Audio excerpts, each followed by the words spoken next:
Logo após a polêmica do ano passado, o Drake passou a mover um processo contra a Universal Music Group, e agora, mais do que nunca, também contra o Kendrick. Mas vamos lá, que é uma história cheia de zigue-zague, então, como de costume, eu preciso que você foque. Drake e Kendrick na época faziam parte da UMG, empresa gigantesca que é basicamente dona de outras gravadoras menores. Por exemplo, o Drake fazia parte da gravadora Republic Records, enquanto o Kendrick é de outra gravadora. Porém, essas duas labels respondem diretamente ao UMG. Por isso, na polêmica entre esses dois, mesmo numa disputa direta, ambos meio que faziam parte da mesma empresa. Então aquela história que você já sabe, o Drake é humilhado e logo na sequência entra com um processo. Só que como no hip hop processar um artista é visto como atitude covarde, a equipe do Drake tentou deixar claro a todo momento que eles estavam processando a UMG e não o Kendrick. Porque eles sabiam que naquele momento ia sujar mais ainda a imagem do Drake e processar diretamente o Kendrick. Ia parecer que ele perdeu na caneta e resolveu apelar para um processo.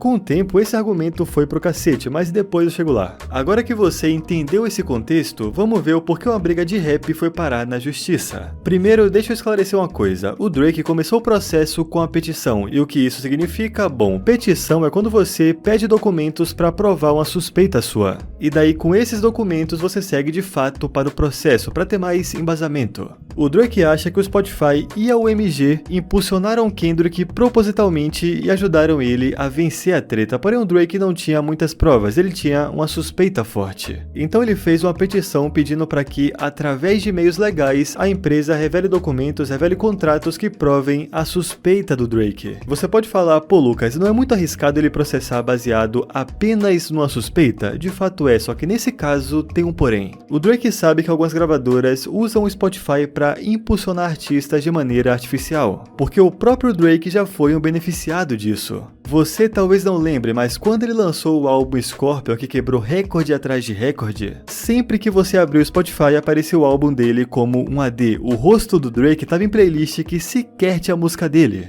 Tanto que o Spotify teve que reembolsar algumas pessoas que pagaram o Premium e levaram tanto spam desse álbum que eles pediram dinheiro de volta, porque você tá pagando pra não ter AD e tá tendo de qualquer jeito. Então o Drake acusa o OMG de fazer essa mesma tática. Porém, como eles estão supostamente promovendo uma diss, ele processa por difamação. Como se isso fosse feito de maneira proposital para sujar a imagem do Drake. Só que na teoria isso não faz sentido, né? Porque o OMG tentaria sujar a imagem do Drake sendo que ele faz parte da sua empresa. E por consequência rende muito dinheiro para eles. Mas veja, todo esse argumento de que o Drake foi sabotado e por isso ele perdeu é baseado em um único ponto. O contrato do Drake estava perto de acabar, então a história é a seguinte. O Drake renovou em 2022 por 400 milhões de dólares. 2 anos depois teria mais uma renovação e o Drake disse, cara, eu quero que vocês me paguem mais porque eu entrego números, então eu não valho mais os 400 milhões que vocês me pagaram, o valor tem que subir. Só que ao mesmo tempo que o Drake estava em processo de renovação, ele começou uma treta com Kendrick, e foi uma surra nunca antes vista. Ele perdeu uma briga que ele mesmo começou.